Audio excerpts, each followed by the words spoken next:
What if you woke up in Raccoon City tomorrow? No save typewriters, no quick reloads, just you, a shotgun, and the worst creatures Capcom has ever dreamed up. How long would you last? Resident Evil is filled with some of the most memorable enemies in gaming history, from simple zombies and the iconic licker to unstoppable bioweapons and Jack Baker. But if it came down to it, which enemies could you realistically fight in real life? Today, we're going to find out. I'm going to take a bunch of enemies from across the Resident Evil series and rank them from Catch These Hands to Instant Funeral. And as a little bonus, I'll use that list to figure out which game I'd be most likely to survive in.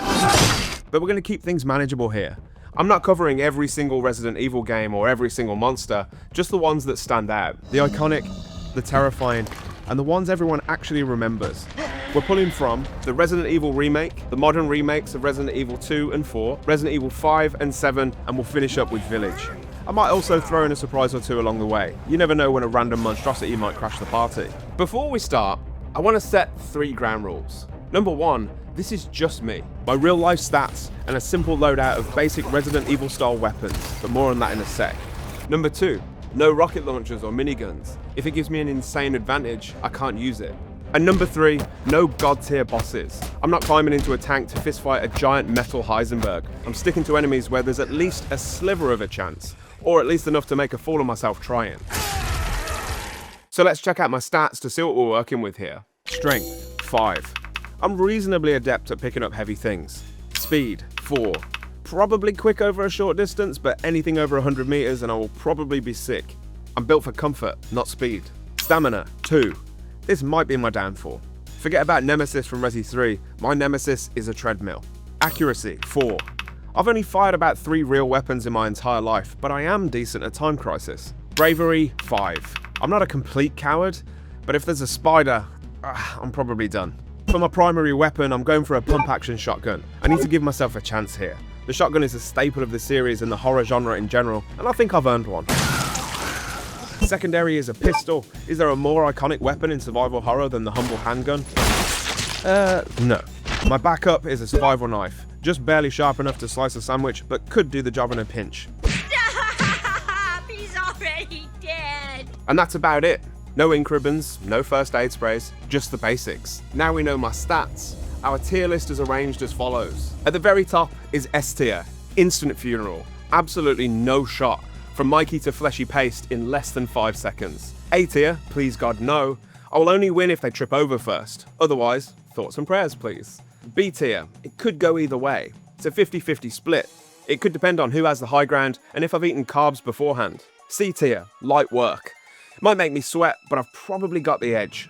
D tier is Catch These Hands. Straight up, not scary. Would slap them, no problem. So now we have our tier list.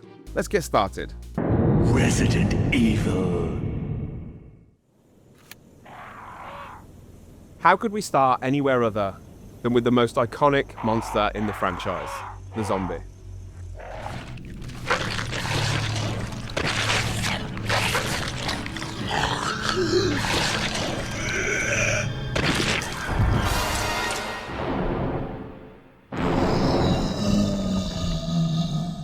Humans afflicted with the cannibal disease, an illness caused by the T-virus bioweapon. While they aren't a huge threat in the game, if this thing takes one bite out of you in real life, you are screwed. One bite would be enough to have you wandering the halls of the Spencer Mansion alongside them. Thankfully, with my shotgun in hand, even with my questionable accuracy, it's basically a one-hit fight. This one is our first entry into D tier. Our good buddy the zombie is catching these hands. The problem is, it doesn't end there. No. If you don't burn zombies in this game after killing them or hit them with a headshot, no guarantees with my accuracy stat, they'll come back to life later on as the far more powerful Crimson Heads. Faster than me, stronger than me, and the terrifying scream while running strategy they adopt would be enough to screw my accuracy up pretty bad. Crimson Heads land in A tier for me. A win is possible providing I don't panic, but spoiler alert, I will. Another staple of the series is zombie dogs. In this game, they're known as Cerberuses. Or should that be Cerberi? The Cerberus was an early attempt at creating a controllable bioweapon by Umbrella, and they are very bad doggies. While they're not particularly powerful, they are lightning fast and would be hard to put down. I think Cerberus lands in C tier. Again, I think the shotgun comes in clutch here. Next up is one of the darkest characters in the series, Lisa Trevor.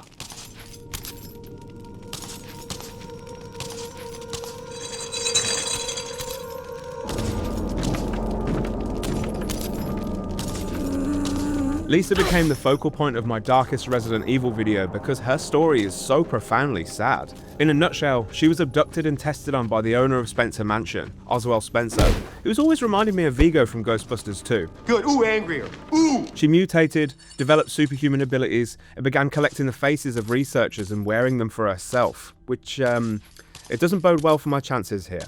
While she is quite slow, she's also literally impervious to damage. In the boss fight against her, your only choice is to keep firing at her until she eventually falls off a ledge into the depths below. The other option is to open her mother's grave to freak her out, where she'll then take her mom's skull and leap off the ledge of her own accord. While I might be able to talk up my chances here, the hard truth is that I'll most likely get my ass handed to me unless I could do something clever. I'm putting Lisa in A tier. The last enemy from this game I'm putting in the list is a pretty straightforward one, the Hunter. Picture a lizard built like Kurt Angle with machetes for hands. They leap across rooms. They decapitate you instantly. I'm not even going to try and defend myself here. Even if I'm able to get my gun up quick enough, I have got no chance of hitting it. This is S tier all day long. Instant funeral. I would die so fast, the savoury music wouldn't even have a chance to stop playing. Now I know what you're thinking. Mikey, it'd be so easy to kill a hunter. They're easy in the game. Okay. Imagine you're at your desk right now, editing a YouTube video. I don't know, it's a hypothetical situation. You spin around in your chair and boom, there's a hunter at your door. Do you really think you stand a chance? Now apply that same logic to every creature in this video. Let's move on. Next up is the Resident Evil 2 remake and probably my favourite enemy in the entire franchise, the Licker. What in God's name? So, looking at this thing, you'd think, right, that's going straight in S tier, wouldn't you? But bear with me for a sec. Yeah, these things are absolutely terrifying, but hear me out. They don't have skin, they don't have eyes, and even their brains are exposed. Surely a well-placed shot. Oh, fuck it, who am I kidding? They're turning me into mulch in a heartbeat. S tier, go on, off you pop. Come to think of it, I really should have included crows earlier on in my list to bump my numbers up. Actually, screw it, I'm putting crows in now. Crows, D tier, eat it. That's awful, isn't it? Another rad enemy that I want to call out is Ivy. I guess they're just a variation on the classic zombie, but one that's been corrupted by the new vegan bioweapon, Plant 43. The plant lashed out at the researchers, killing many of the team and implanted seedlings within them. Once matured, the seedlings would twist the victims' bodies into something terrifying.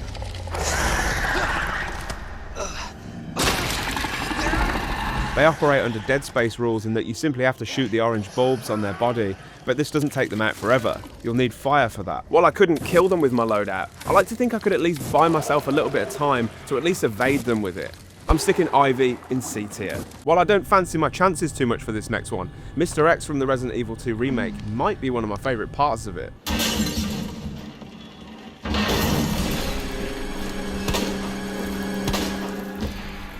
He was one of 6 tyrants airlifted to Raccoon City after a G-Virus outbreak consumed the local area. They were given instructions to recover a G-Virus sample from the pendant of a little girl named Sherry Birkin, and also kill any surviving officers and civilian witnesses found in the police station. As we're trying to help Sherry throughout the police station, we, of course, encounter Mr. X. Mr. X is another enemy you can't kill with conventional weapons, and your best option is to run from him. Oh no. S tier.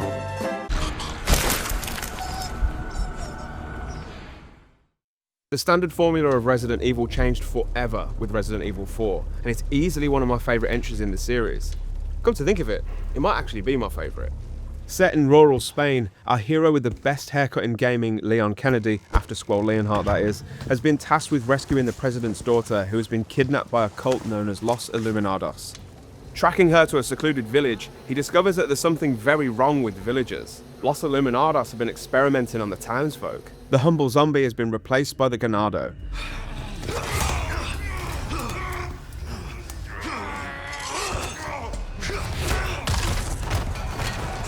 These villagers have been injected with a parasite known as Las Plagas, and they're not particularly welcoming. They can use simple tools as weapons, or dodge your attacks, and if you're not careful, can swarm you in a heartbeat. Oh, can't show that one. I'd probably put them in D tier. They're tricky customers, but oh my god, when their heads burst, a flaming parasite explodes out. Okay, C tier, C tier. Another gentleman you meet early on is Dr. Salvador, colloquially known as Chainsaw Man.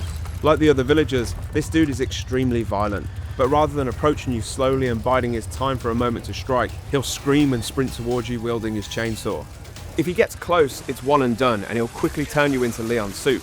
Not quite as good as a Jill sandwich, but at least still snack adjacent. I'd put him in A tier, but he's actually really susceptible to shotgun blasts, so I think he just barely drops down into B tier. On a similar thread, the Garrador is another blade-wielding maniac.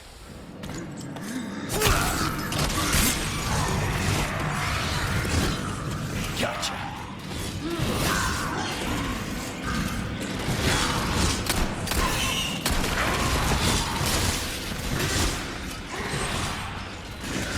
This time, the enemy underwent physical enhancement through the use of the Plaga parasite.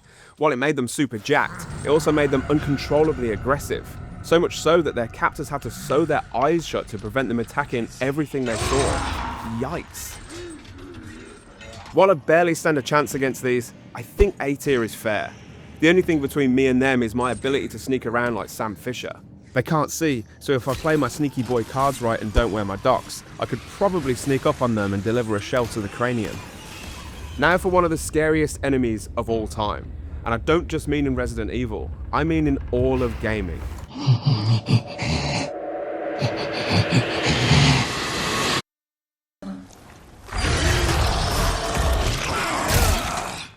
Deep in the Los Illuminados labs, you learn of a creature that has been created by implanting multiple plagas into a single patient. It caused severe mutations and the ability to regenerate flesh in an instant, creating the Regenerador. Oh my god, this thing is absolutely cursed. I could unload the shotgun, pistol, and throw the knife, and it would just knit itself back together. The best way to kill one of these things is to use a thermal scope, locate the parasite in its body, and take them out with a rifle. You know, all the tools I don't have in my loadout. Me? Just hanging around. There's also another version known as the Iron Maiden, which is covered head to toe in spikes, but I've already seen enough here. If this enemy isn't S tier, nothing on this list is. Even on my best day, hopped up on Mountain Dew, I still wouldn't stand a chance. Finally, there's actually one boss in this game that's totally iconic and actually pretty beatable, El Gigante. I reckon if I were to...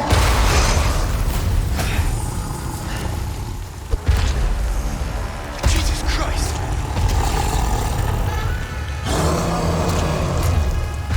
By the way, after a few people asked for them, I've added outtakes to the end of the video this time. How long would you last? If this kind of stuff is your jam, make sure you stick around to the end. That's exactly what I hoped it would be.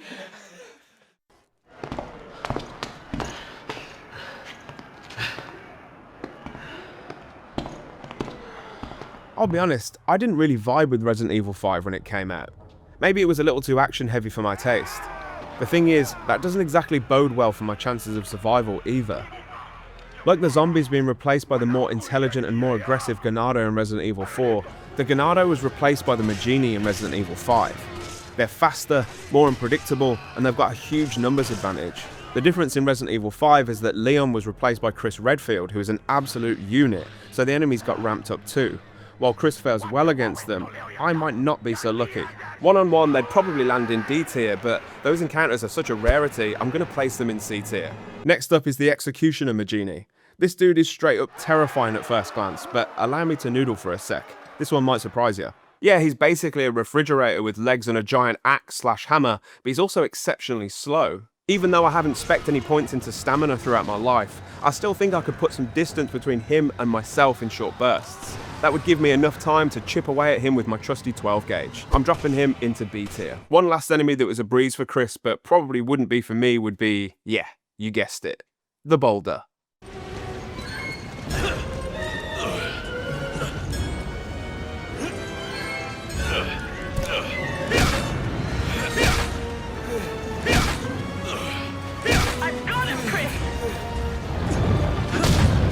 What the fuck is this world? What have they done to us? What did they do to us? I don't think any adversary, can I even call this an adversary? Has been more commonly memed than the boulder in Resident Evil 5. For me, it epitomizes the missteps this game and the series as a whole took in this era. The finale of the game sees you tailing someone I'll talk about in a little while into the caldera of an active volcano. It's nice to see that the game follows the same rules as both Super Mario and Terminator 2, in that if the environment is hot and melty, it's approaching the final section. On his journey, Chris's path is blocked by a boulder that is probably 8 feet tall and 8 feet wide, and while pushing it doesn't do the trick, for some reason, punching it does. Now, I want my channel to do well, and I'm incredibly grateful for you folks watching along, but I ain't about to punch a rock for content. Just like his brothers Rock and Stone would, Boulder is going into S tier.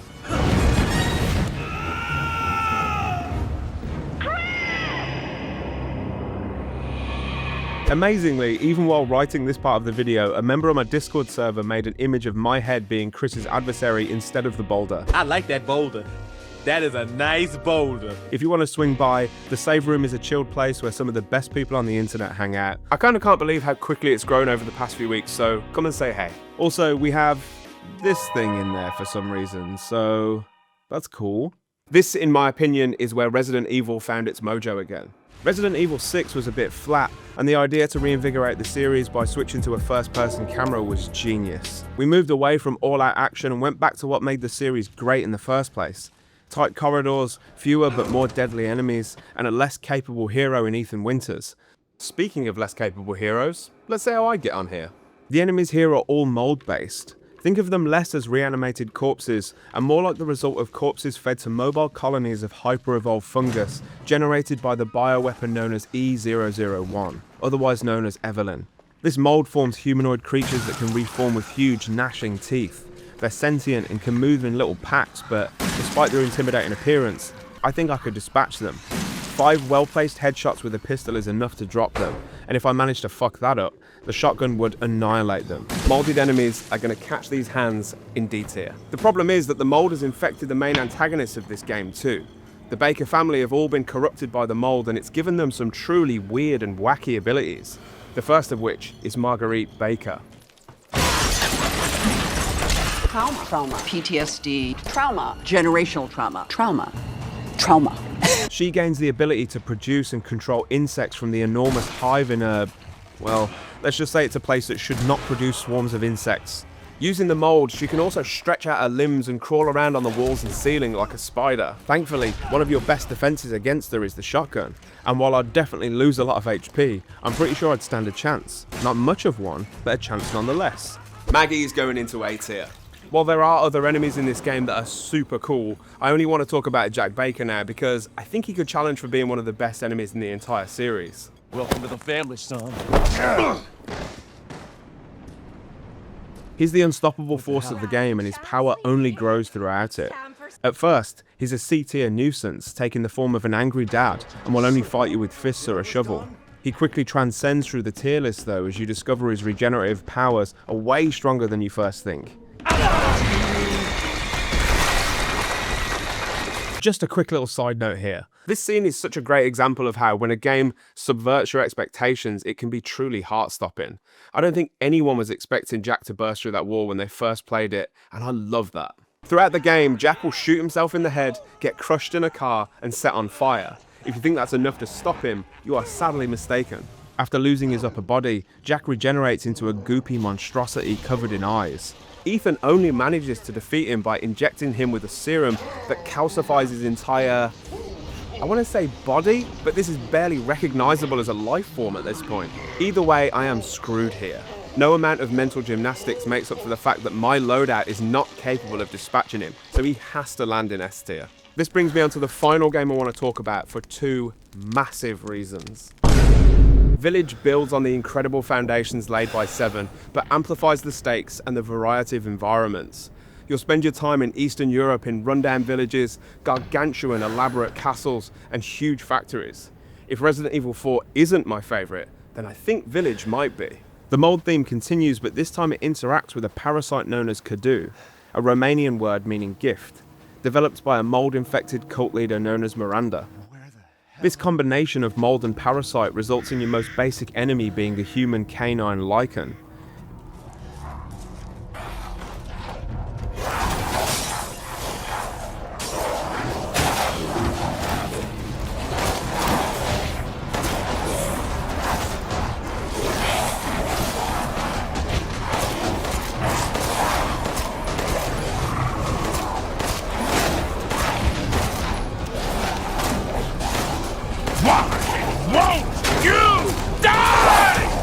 Of all of the basic enemies in this series, I think this one is the most intimidating at first.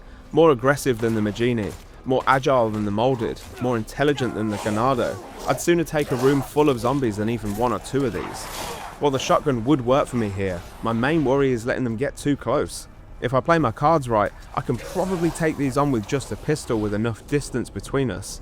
Either that or, just like Ethan, hole up in a building nervously poking my shotgun out of the windows to keep them away.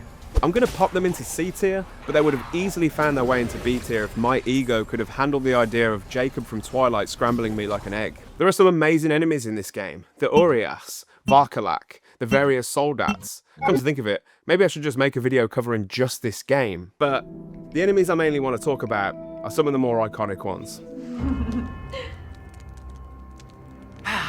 Now, let's take a look at him. Wow. Well, Ethan Winters. Lady D in her first form is beatable. I know she's 9'6" and has claws the size of baseball bats, but I've got a shotgun and a dream. Like I'd let you get away. The problem is that this isn't her final form. After playing Kiss Chase with you around the castle, she reveals that she's not your average goth girlfriend. She's actually this thing.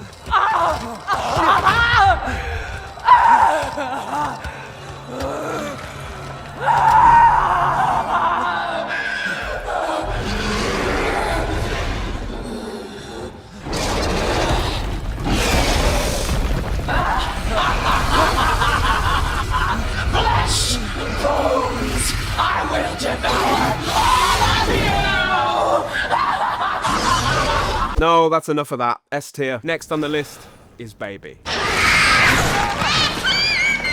Okay, yep, that's S tier. No, wait, hold up. So, Baby likely isn't even a real thing.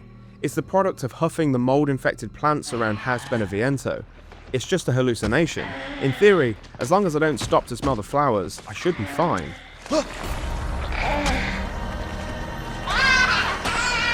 Plus, even if I did have to fight this thing, I'm pretty sure a shotgun would do the trick, right? It's just a baby. Alright, it can stay in A tier. Most of the other enemies in this game would turn me into a mic shake within just a few moments, but I think a special mention should go to Mother Miranda. I will take what is due. My desires will be fulfilled. Rose is mine! What the fuck? Relatable. In every form she takes, she's a death machine. Whether she's in human form, flying, a spider, or whatever this thing is, there's no possible way a human could defeat her.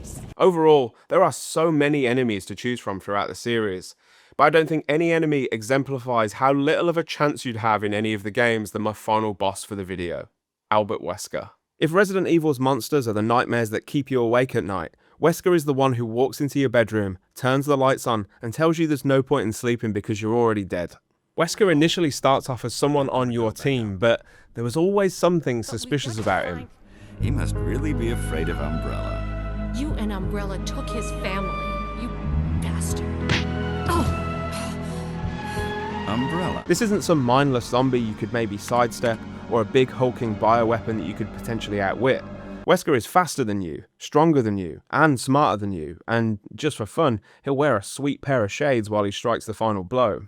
Even before his viral enhancements, Wesker is an elite marksman, a master tactician, and basically the corporate version of a final boss. After the virus, he's a blur of sunglasses, leather, and smug one-liners, moving faster than your brain can process. Some of those lines are probably some of the corniest in the whole series as well. Briss, oh little fishy, come see my hook. So yeah, if the rest of Resident Evil's creatures are dangerous, fighting Wesker is downright hopeless. He's the final boss of this list for a reason, because if it came down to me versus him, the only victory I'd get would be a moral one before I got launched through a wall. So those are all of the enemies I wanted to cover, but based on the tier list, which one would I be most likely to survive? Well, in all honesty, probably none of them. Have you seen some of the freaks on this list? But if I had to choose one game to be teleported into with the hopes of surviving, I need to try and think about it logically. The Ganados and Magini being the most basic enemies rule out both 4 and 5 for me. The Lycans likewise do the same for Village. If even the most basic enemy is nightmare fuel, I don't want to go anywhere near that world. That leaves Resident Evil 1, 2, and 7. I'd have no chance against the Baker family, so let's rule that out. That leaves me in the unenviable position of choosing between 1 and 2. While the second game has Lickers, the first has both Hunters and Crimson Heads. So even with all of its pitfalls, I think I'd have to go for the remake of Resident Evil 2. If I could survive for long enough against Mr. X, that just means that my final boss would be William Birkin. Not too bad, right?